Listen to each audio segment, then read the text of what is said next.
Lots of wind today, kind of chilly at times too, and the fall colors are disappearing fast in some of the trees. And what did I read today? I guess this first one was kind of interesting. Apparently somebody took footage of an area that's, I guess, protected in a way with his drone, and because of that, I guess he got in trouble. This one says, man charged after he allegedly used drone to record at least 10 videos of Brani Terminal. A man who allegedly used a drone to unlawfully take at least 10 video recordings of Brani Terminal was handed one charge under the Infrastructure Protection Act on Tuesday. Tan Hang Tai, 33, is accused of using a DJI Mini 3 Pro unmanned aircraft to capture images of the commercial port, which has been designated as a protected place under Singapore law. He is said to have captured videos at around 6 p.m. on April 25th, even though the authority and Brani Terminal had not given him permission to do so. So it's kind of interesting in that case. It makes me wonder with the laws there, is that true for any type of recording, for example, even if someone's using a regular camera?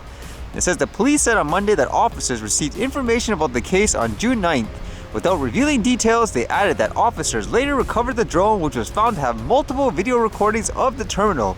Through follow-up investigations and with the help of digital forensics, officers from the Central Police Division managed to establish the identity of the alleged drone operator. A police spokesperson said, "We take a serious view of activities which threaten the security of protected areas and protected places. Members of the public are reminded that it is an offense to take photographs or videos of protected areas and protected places without permission, including photographs or videos taken from UAs." So with that quote, it makes it sound like it's anything in general. It makes me wonder, for example, if you're flying, again, let's just say in an airplane, like you're traveling somewhere, and you actually have a really good zoom on your camera, would that be equally as, I guess, against the law there? Either way, you gotta be careful, I guess, where you fly and so forth, and the laws are just so different everywhere. And there's still a strike with performers in the film industry where a lot of people thought it may have been resolved quicker because the Writers Guild actually resolved their contract dispute, but apparently some information was coming out why it was, I guess, not agreed upon. So it's kind of interesting reading this one here. It says the AMPTP's last best final proposal will allow them to body scan performers making, quote, more than minimum in TV and features. Performers would get paid once, but studios would be allowed to profit off their AI likeness without their approval forever, even after they're dead. So that's one of the biggest controversy in this, and the fight is in regards to things like AI usage of people's likeness and all that. It says the Alliance of Motion Picture and Television Producers seeking to secure AI scans for Schedule F performers, guild members who earn more than the minimum for series regulars, $32,000 per TV episode, and feature films, $60,000. The company's suggested clause would require studios and streamers to pay to scan the likeness of Schedule F performers. SAG-AFTRA is seeking to attach a compensation for the reuse of AI scans, as AMPTP member companies would also need to secure consent from the performer. The language currently in the AMPTP's offer would see the studios and streamers secure the right to use scans of deceased performers without the consent of their estate or SAG-AFTRA. This is one of the biggest reasons SAG did not accept the last, best, and final offer for the AMPTP. "We could not allow that language to stand," says one union side source.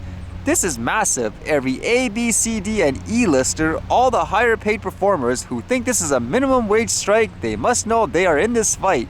They have to realize that this is about protecting them. This is their strike now when they realize what's on the line. The people who launched the campaign to take a deal, they'd be effed if we took this deal with that in there." So it's kind of interesting. Would you, as I guess an outsider, agree with this? Like, that's crazy, for example? Or would you say, whatever, just do it, you're dead, you're not gonna care about your money and so forth? Whereas at the same time, I think with any industry, you wouldn't want to be taken advantage of in that way, correct? Especially in this case, being able to reuse your likeness and all that. I'm just thinking too of those clauses. Imagine people or companies using it for non-entertainment purposes. It could be to promote whatever it is, like something political, for example. Can you imagine that if that happens? Either way, that doesn't sound good if people want infinite rights to reuse someone's, again, likeness even when they're dead afterwards. So in my opinion, it's good not to agree to that, but who knows how long this will last. I know people in the film industry are suffering really bad at the moment just because there's nothing to do in terms of work and all that. And then this was spreading here where apparently I guess people are not allowed to reveal too many details on various platforms. I would assume even a platform like this on YouTube, but in general, if you really want, you can search the information. But this one here says, Nashville investigating after possible leak of Covenant shooting manifesto. Mayor Freddie O'Connell issued the statement shortly after conservative radio host Steven Crowder released what he said were 3 images of Audrey Hale's writings from the day of the shooting. I remember that one pretty clearly. It was the one where that person was in that school shooting people, and then the police officers, without wasting time, just went in and took the person out. And apparently, during that time, to my understanding, they had evidence and manifestos per se of this person's motive or how they planned to do the shooting and all that, but they didn't release it because it was under investigation. So according to this, I guess it leaked. It says the Nashville mayor's office called on the city's legal team Monday to investigate the possible unauthorized release of the writings of the shooter who indiscriminately opened fire at the private Nashville school in March, killing 3 children and 3 adults before being fatally shot by police. Mayor Freddie O'Connell issued a statement shortly after conservative radio host Steven Crowder released what he said were 3 images of Audrey Hale's writings from the day of the shooting. Now, I did read it. Again, if you really want to search it out, you can, because I'm assuming even like platforms here, for example, they'll probably block it and all that, but it seemed pretty disturbing overall.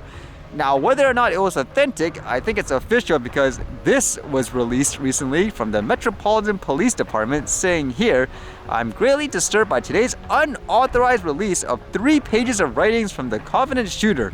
The police department is extremely serious about investigating to identify the person responsible.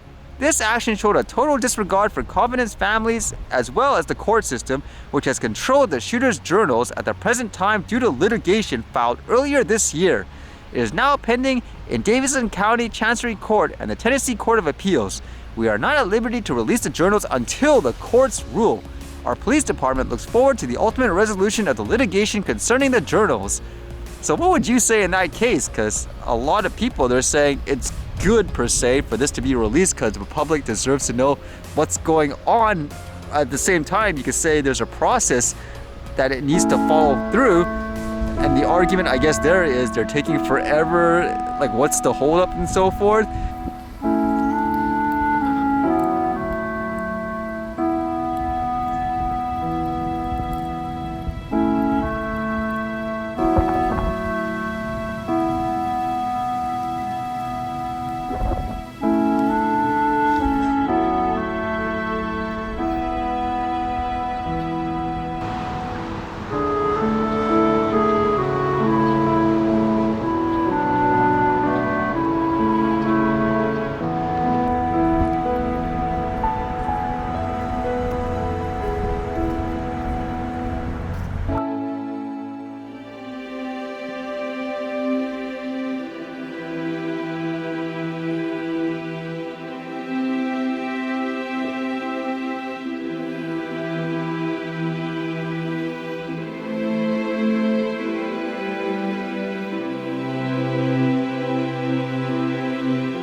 Alright, see you guys later.